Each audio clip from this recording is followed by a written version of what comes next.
Hey guys, it's ExandShadow, and welcome back to Let's Play Banjo-Tooie.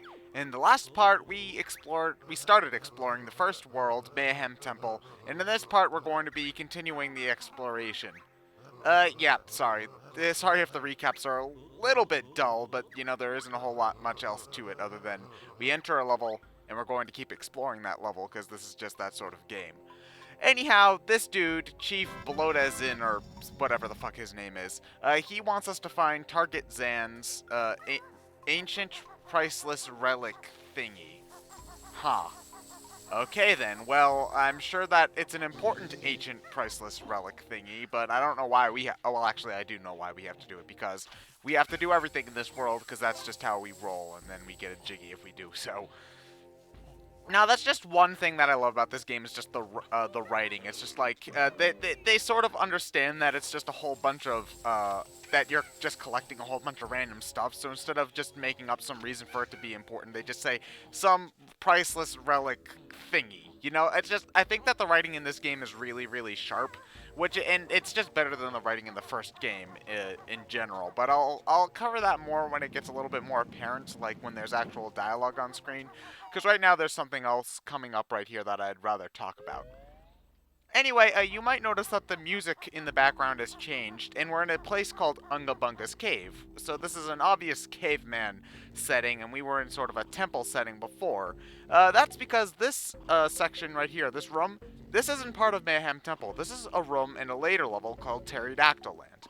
Now, to get the priceless relic thingy, all you have to do is walk slowly like you did in Slumber's room and grab, and then that's just how you get across that. If you make noise, he'll kick you out. But that's not really important right now. The important thing is that we're getting a sneak peek of a later level when we're doing a mission for the first level. The world isn't segregated like it was in Banjo-Kazooie 1. In the first Banjo-Kazooie 1, you had your help world, you had your levels, and that's about it. In this game, the entire world is the world. The levels are part of the world. The levels are connected to the other levels on top of being connected to the hub. Everything's interconnected in not only interesting ways, just gameplay-wise, but ways that make sense in the context of the game universe. Like, if you look at a map, Pterodactyl Land and Mayhem Temple are actually sort of close together, and stuff like that. You know, it's... The world is connected in ways that are cool and make sense, and it adds so much to the immersion factor because you're not just being like warped into some random pocket dimension where there's a temple level, or a pocket dimension where there is a caveman level. No, it's a cartoon world, so you can just accept the fact that there are temple areas and caveman areas, and they're just next to each other. They're not segregated little pockets that exist in their own dimension. No. It's all one gigantic area, and it's interconnected and wonderful, and I love it. And it's part of the reason why I think that this is such a great exploratory game. And I'd say that it's not an unfair description to call this a Metroidvania, but that's why it's such a great Metroidvania game too. Because even in like, let's just say Super Metroid, all of the areas are like they're pretty separate from each other. You know, you take an elevator into one section of the world, then you got to get out of that elevator and then go to a different elevator to get into the next one. That's part of why I like Metroid Fusion more than the other Metroid games is that even though each area is segregated, the station is connected in other ways than just the main hub, you know? So yeah, that's just part of the reason why I love this this world in general so much. It's just that it feels so interconnected, and it's so streamlined, and it's so immersive, and the structure of the game does an amazing job at making the entire world feel very fleshed out. Now, the prison compound, which is the section that we're in right now, is a section that you're going to have to do some stuff in after some backtracking. Meaning you're not going to be able to get everything in this room on your first run through. You'll be able to get some stuff, but not all of it.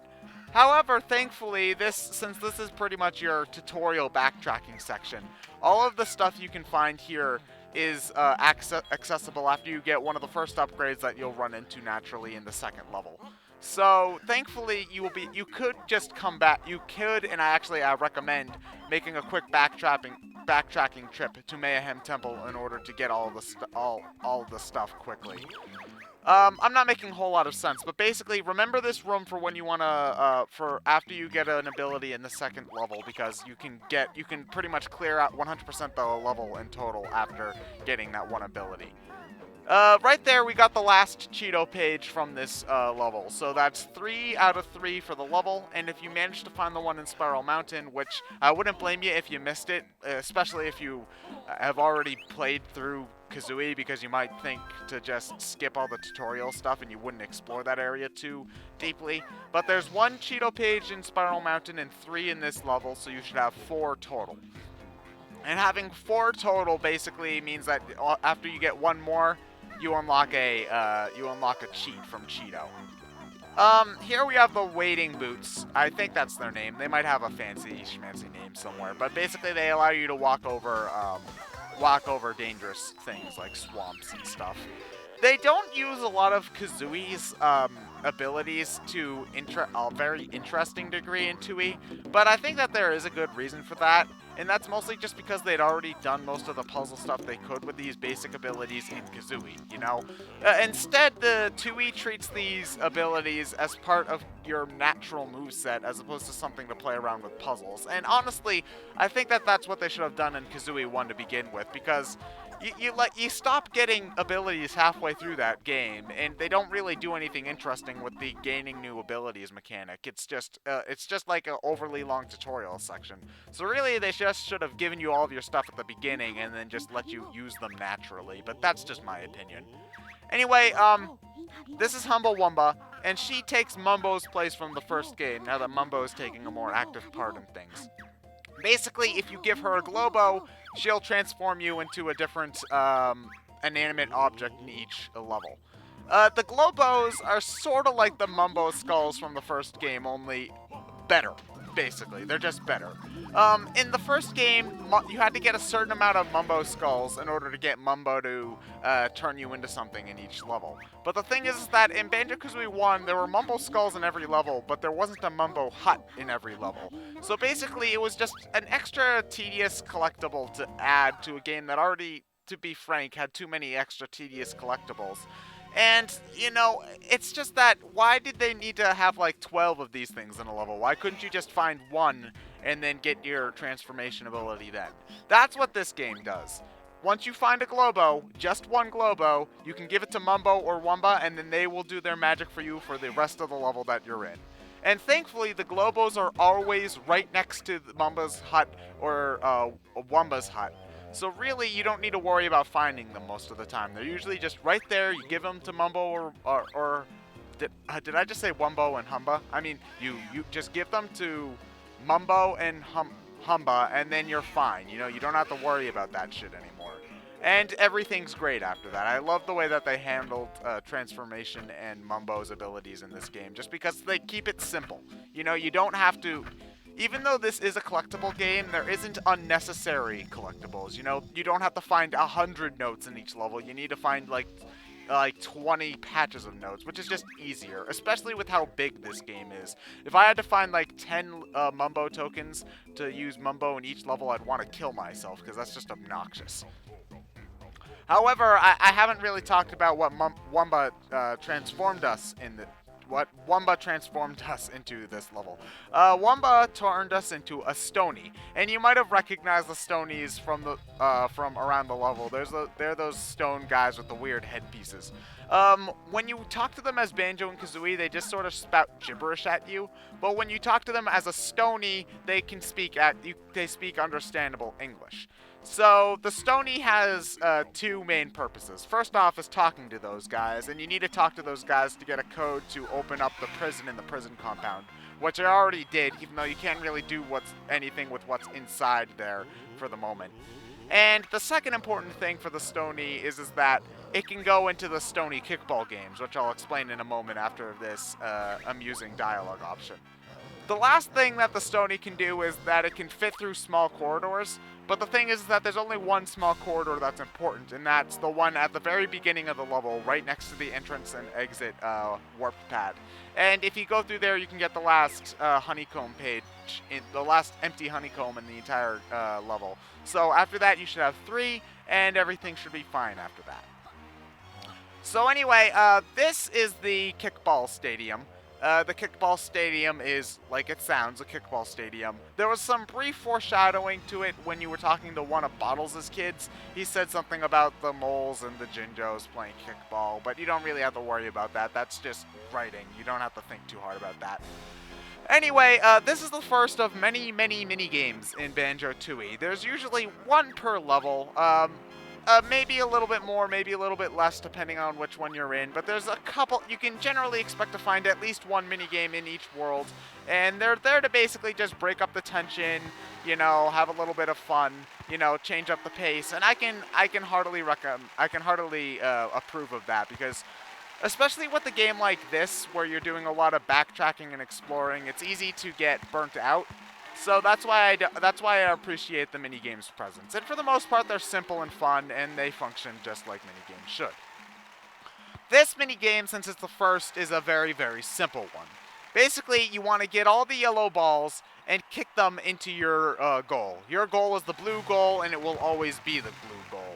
The person with the most points at the end of the kickball match wins. It's simple as that, you know. Easy, understandable. After you beat a match, though, like that was the quarterfinals match. Every time you win a match, though, they add a new element to the kickball game, just to keep things on your toes, and just so that you're not doing the same mini game 3 times in a row, because you know that would be tedious. And I as much as I like the mini games in this game, I would say that if you just had to do the same mini game, the exact same mini game over and over again, that would be annoying. But again, they did change something for this second round, and that is that they added red balls. Red balls are basically the opposite of yellow balls, in that instead of adding points, they detract points. So now you've got a bit of a strategy thing going here, where you want to get all of the yellow balls, as many yellow balls into your own goal as possible, while also shooting red balls into your opponent's goals. I'd say that the best way to win this minigame is to focus more on upping your own score than downing your opponent's score, because while yellow balls will add 2 points to your own total, shooting a red ball into the enemy's goals will only detract their score by 1. So it takes 2 red shots to undo a yellow shot. So you're better off focusing on giving yourself a large lead and only really paying attention to red balls if it's really neck and neck. But that's basically my suggestion, is just focus on yourself first and foremost. Don't worry too much about the other opponents getting red balls into your own goal, because again, that's really reversible. All you have to do is just get another red ball. Get another yellow ball into your own goal, and then you've already undone their damage. The last match, the finals match, adds one last element to the game, and that's those bombs. Basically, the bombs, if you kick them at your opponents, it will stun them for a brief moment. And I usually ignore them when I'm playing, because when you kick balls by pressing the Z button, but they don't move very fast. So it's not really, I don't find it worth it to stun them, because you only stun them for maybe a second, and the time you spent running over to the bomb, I should say, aiming it at a group of enemies and then shooting it at them, you've pretty much just wasted time you could be using tracking down yellow balls and adding to your own points. Thankfully, however, the kickball games here are pretty damn easy, so you don't have to worry about getting this jiggy. It's a pretty easy one. Anyway, next time on Let's Play Banjo-Tooie, we are going to pretty much finish up Mayhem Temple. I'm ExandShadow, and I'll see you guys later.